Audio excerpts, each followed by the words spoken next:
Hi there, I'm Jay Dale, Market President of First Horizon Bank, and we are proud to be the presenting sponsor of A Brief Journey. We value the care and support that Alleo Health has provided to the Chattanooga community and region. And so for those tuning in, whether you're in Chattanooga or outside of Chattanooga, we're thrilled that you can join us for this virtual journey event. And while we can't be together in person, we're happy to share with you in this short and sweet cinematic moment. So get your popcorn ready, gather with your loved ones. Don't forget to comment here during the live chat. And now enjoy A Brief Journey, a short film by Alleo Health Foundation.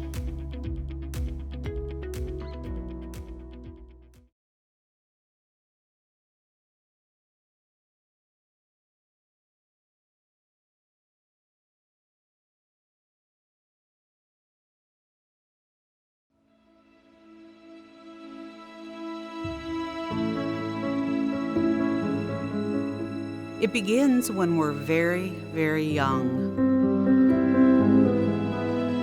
long before we're even born. Yet every day we carry ourselves through it, across the changing scenery and between everyone we meet along the way. Of course, it's always different depending on who you are, but in the end, life is a journey that we all share.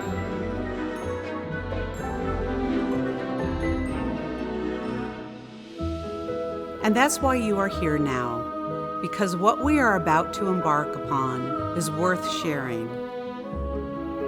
It's a story about what it means to care for one another. While there are several destinations and people to meet during our trip, there's not that much time to do it. Now that we're all packed up and ready to go, let's take a brief journey together and tour the heart of hospice care on the wings of Alleo Air.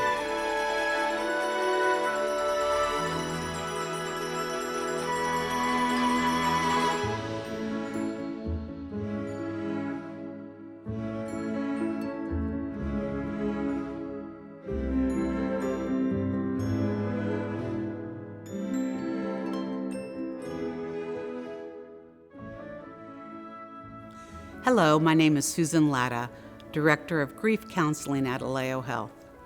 Our organization was founded upon trust, the kind of trust that can't be faked or forged. And for the past 40 years, Alleo Health has used that core value as a compass to navigate the entire world of end-of-life care. Let's hear from our CEO and Executive Director about our journey into new territories.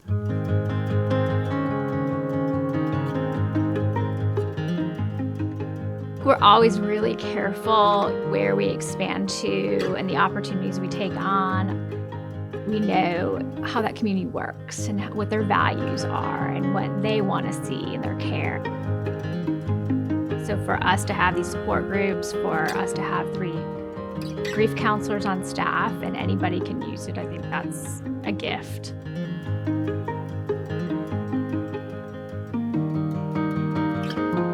There are so many needs in every community, and being able to support patients and families beyond our border in North Carolina and Alabama and Georgia and Tennessee is something that we've been called to do. That is how we make the world a better place, doing the work that we're called to do. For Alleo Health, the adventure into new terrain is just taking off. The amount of services within the Alleo Health system offers multiple touch points between patients and caregivers, or the bereaved and the counselors.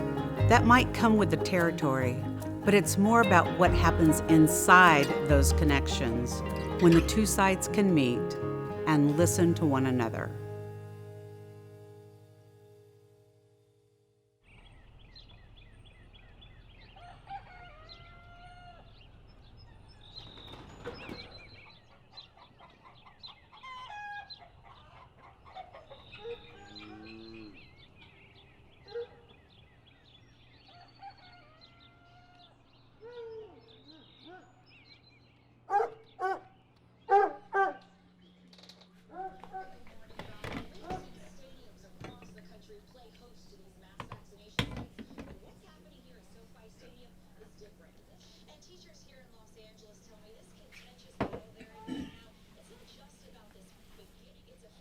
I graduated school and went straight into ER nursing. Worked on a level 1 trauma center for several years and learned quite a bit. Are those going to fit with your hat? Which kind of built my foundation, I guess, from where I'm at now.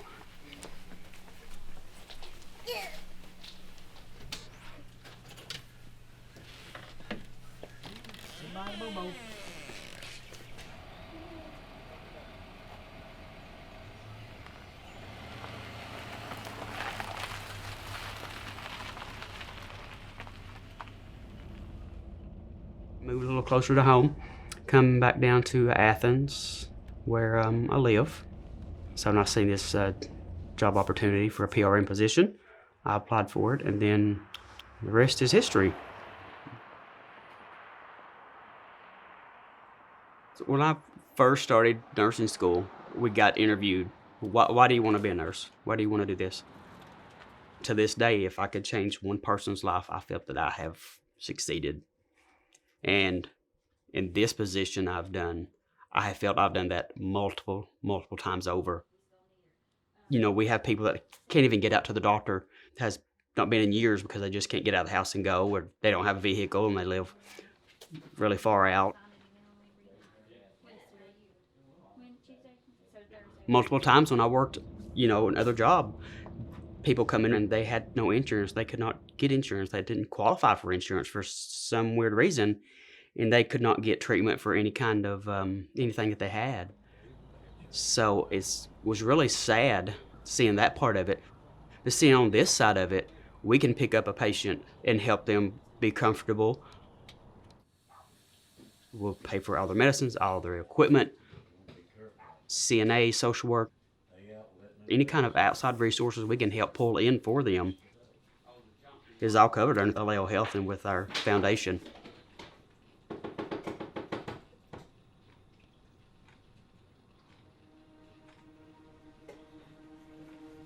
Oh, Mr. Don, he's a character.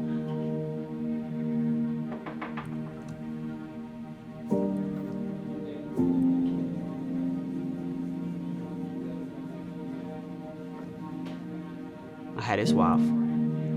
She had Alzheimer's. As time went by, kind of just started noticing Don and just the changes in him. Noticed him shaking and jerking, twitching. He didn't know why it was happening, and he couldn't leave his wife to go to the doctor. Got him into a neurologist, had it confirmed. He did have Parkinson's, and that is a terminal diagnosis.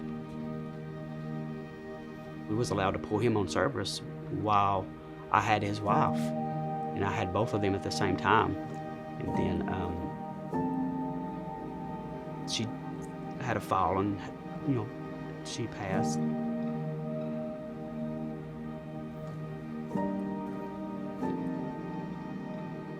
He's like a grandfather to me now, I guess, because I've seen him so much, and we just we get along so well. I take it personally with my patients. I feel they're all part of my family because I see them once, twice a week, and they know to trust me, and they reach out to me at any time they know that they need anything, and I'm there for them. To me, that's rewarding, where I've made a difference. I know I've made a difference when somebody reaches out to me and says thank you. I thank you for all the things you've done for me and my family.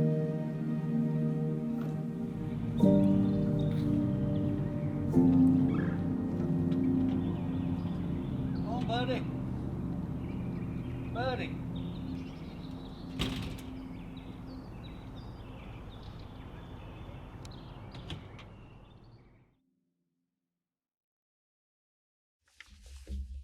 So he was my only child, and he was born in 1983 and had a birth injury. A cord was wrapped around his neck and cut the oxygen off to his brain, and so I've dealt with that for a lot of years.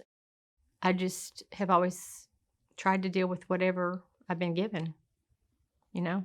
whatever I could do for him to make his life easier, I did.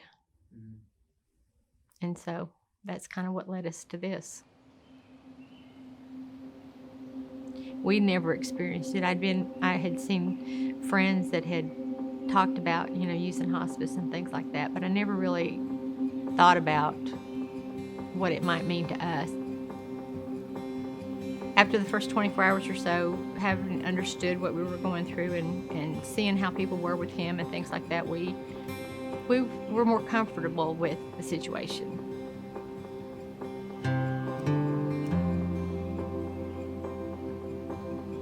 We were able to stay pretty much, around the clock, except when we would have to go home and come back. We had left and were gone a few hours and just barely got home, basically. And she called and said that she didn't think it was going to be long. So we hurried, and we didn't make it. We were like 5 minutes away. And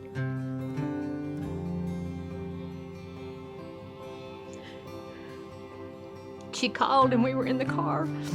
And so it was on speakerphone in the car. And she put the phone up to his ear so we could talk to him. And we were like almost there when she told us that he had passed.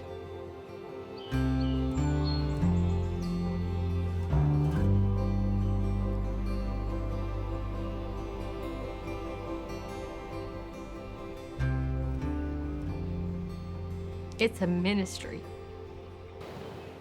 They have a special place in this world to be able to do what they do. And I can't tell you how many times they came in and checked on us and asked us how we were doing and offered us water and just, whatever they could do for us. Because there were so many restrictions with COVID, you couldn't do certain things. They would come in and offer, things, whatever they could do for us.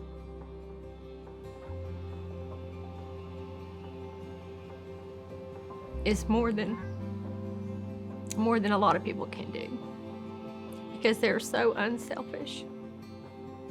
They don't think about themselves so much. It's just what they're doing for that person.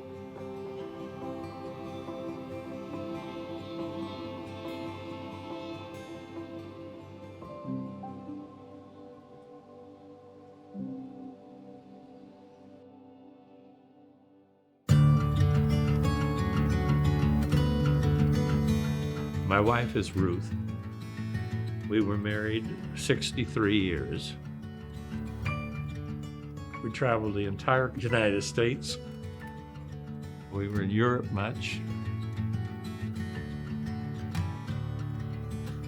All the southern provinces of Canada. She took some trips alone, I took trips alone, and then we did some trips together. We just had a high old time doing that.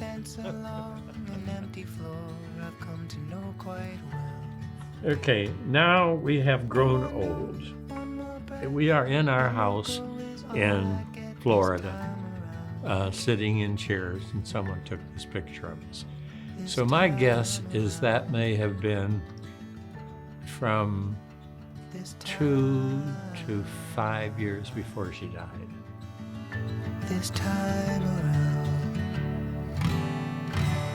She was in a rehabilitation hospital out in Hickson and discovered that her cancer from the breast had metastasized. They said, we can't do anything more for her, so we're going to send her home with hospice. Ruth had been writing down everything that the grandkids said and did from their earliest. And when one kid got to be 21, she gave him a copy. Anyway, one of those books was here. All the grandkids were here, and both couples, and so they were reading out of it, and they started to giggle, and they started to laugh.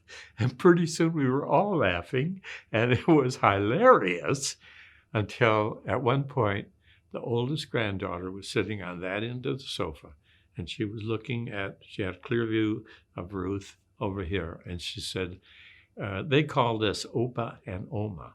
So she said, Oma isn't breathing anymore. And I look back on that now, and they say hearing is the last function to go. We think she was lying here listening to those kids having a high-o time about the stuff she had written.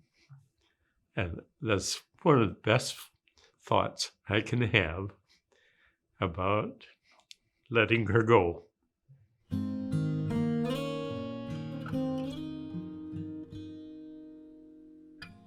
I remember receiving something from hospice, so I got that out, and I called the number, and she said, yes, we meet down at St. Paul's. So with trembling and fear, I opened the door to the church and then to the room.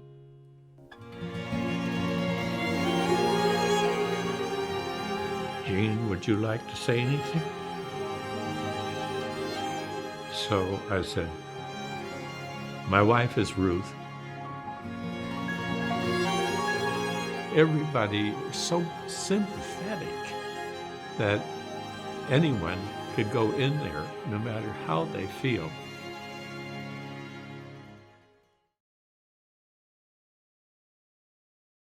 This has been the best experience for me. I don't know what would have happened if I didn't come. It gave me a reason for living.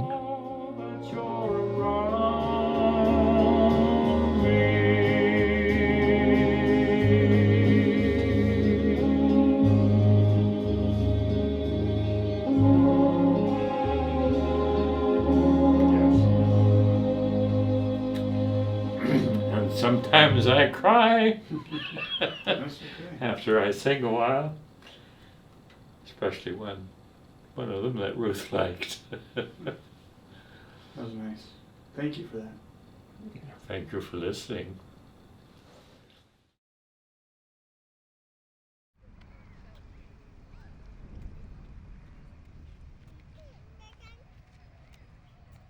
I heard about Alleo through my mother-in-law. She's actually she's a retired social worker.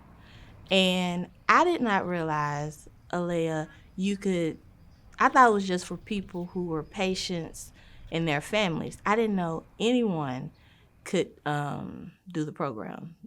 So that was pretty cool. So she told me about it, and here I am almost 2 years later.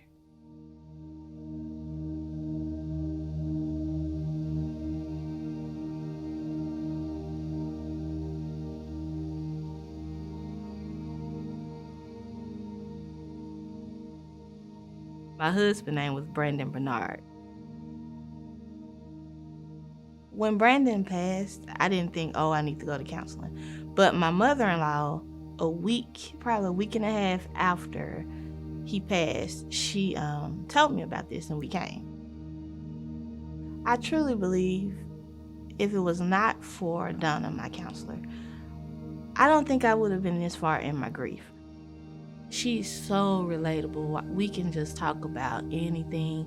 She, makes me feel like my story is really important.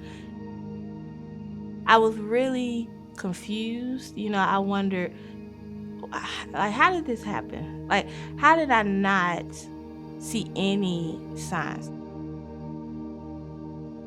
Suicide, I think with men and in the Black community is a thing, no one wants to talk about it. So she really helped me kind of look back on my life and not to put blame on myself, because it's nothing I could have done.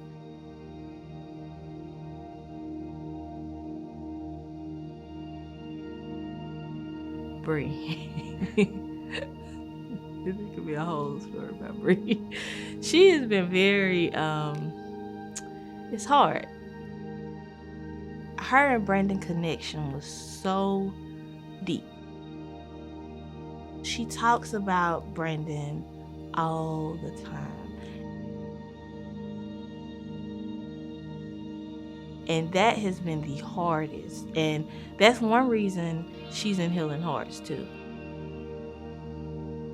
I'm just so glad we have this outlet, and just to be able to help her through her journey, because I know this is just the beginning. I know she's gonna have so many questions, you know, with it, and I'm glad she can meet other kids, that, you know, and that's just the connection she'll have. So I'm grateful. I'm so grateful for that.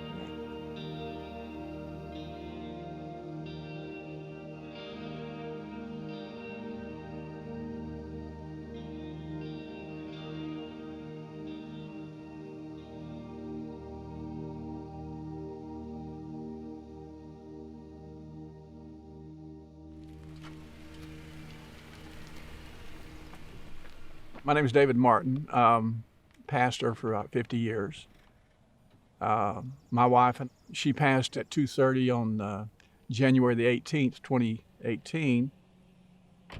We had this understanding that if either one of us became quite ill, that we would not send either one to a nursing home.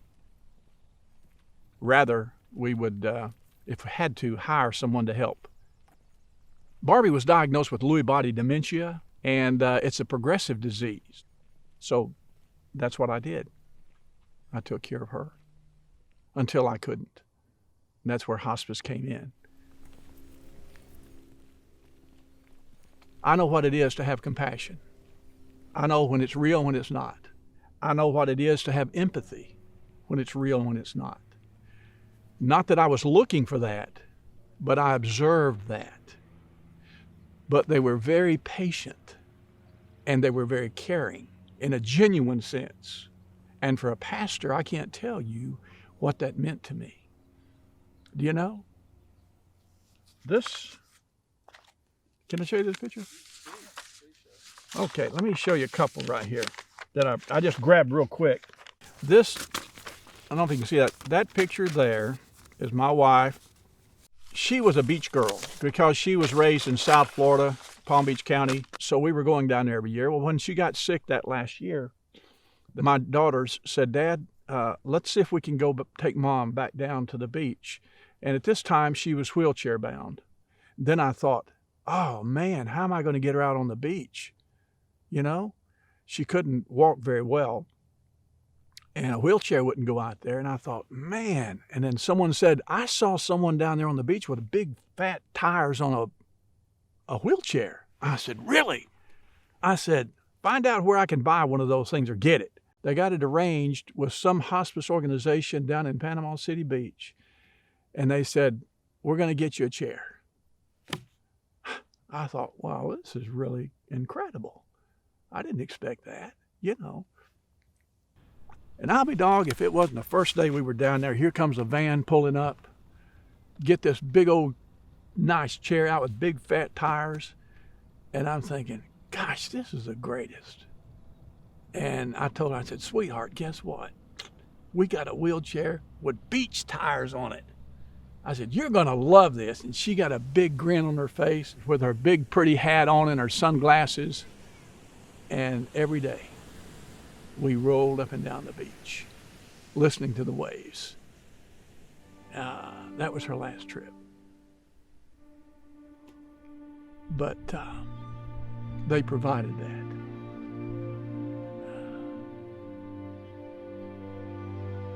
That was kind of that was one of those unexpecteds. You don't expect that from hospice. You can look at people as a patient, you go in and you do your job and you leave.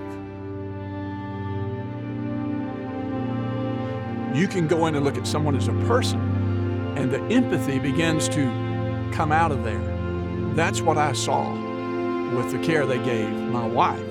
And it was almost like a family.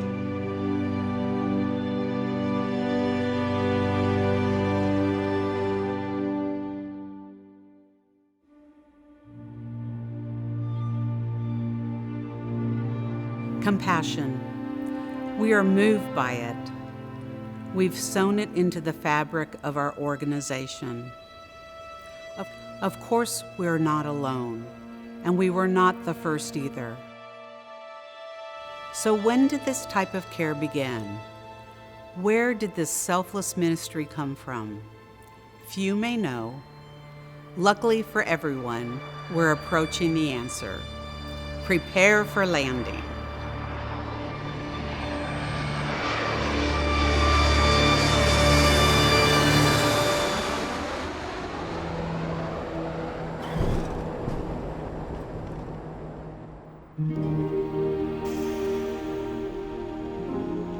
London,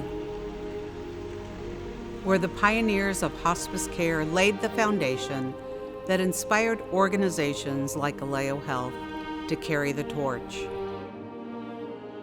But to tell the whole story, we have to do a bit more traveling. Buckle up, we're going back in time.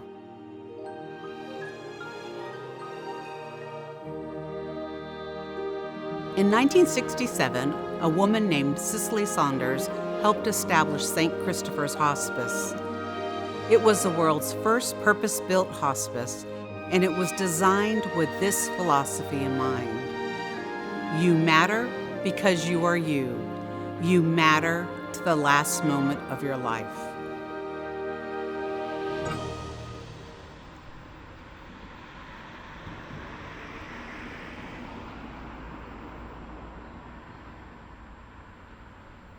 As a person, there are a number of adjectives that one might use to describe Cicely. One is clearly driven. She felt that she had a calling to do the work of hospice. The foundation documents of the hospice state that we are a spiritual foundation, so she was very careful not to align us with one particular religious tradition, but she did want to clearly state that we had a focus that was beyond the physical, just beyond caring for someone's physical needs, because there was more to a person emotionally, socially, spiritually that needed to be heard and responded to as they were coming to the end of their lives. Cicely Saunders was made a Dame of the British Empire in 1979 by the Queen. That for Cicely was a personal recognition of her pioneering work in end-of-life care. The award of the Conrad Hilton Prize, which was very important to St. Christopher's and to Cicely, came towards the end of her life in 2001. She died in 2005. It's an important recognition of her work, recognising in a very big way, in a national and international way, the work that had been done, taken up by so many countries across the world, which included the care of families into bereavement and care of children who also were going to be bereaved, to ensure that they were supported in appropriate ways too. In a sense, it gives something to the watchword which she held very important in her life, which was always that there is more to be done. That receiving an award of any kind, whether it was the Order of Merit or the granting of a damehood or an honorary doctorate, didn't mean that something had been accomplished and concluded, but that actually it was just a stepping stone on a journey. And that for her, there is always more to be done.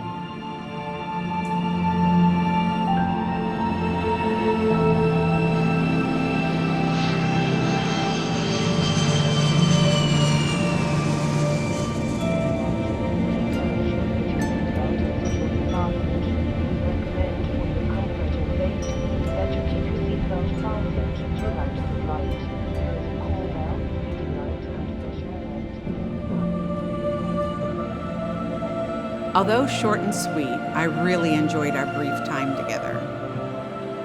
I hope the stories we've shared have reached deep into your heart, because that's where they'll remain. Remember that it's ultimately your contribution that has impacted the lives of these individuals. Without your support, these programs would not be able to reach people like Jean, Stacy, or Caleb. You're an important part of this. Please keep that in your heart. And as always, remember to give yourself an abundance of grace.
Hi, I'm Scotty Summerlin. And I'm Beth Johnson. All of us at EPB are proud to be the Healing Heart sponsor for this virtual event. From the hearts of our community, we really hoped you enjoyed this short film, A Brief Journey. In closing, we want to thank Alleo Health Foundation for providing this opportunity to come together virtually and sharing the stories of those they have touched. And thank you for tuning in. Without your contribution, hopeful stories like these would not have happened. Please visit hospiceofchattanooga.org to make a donation today.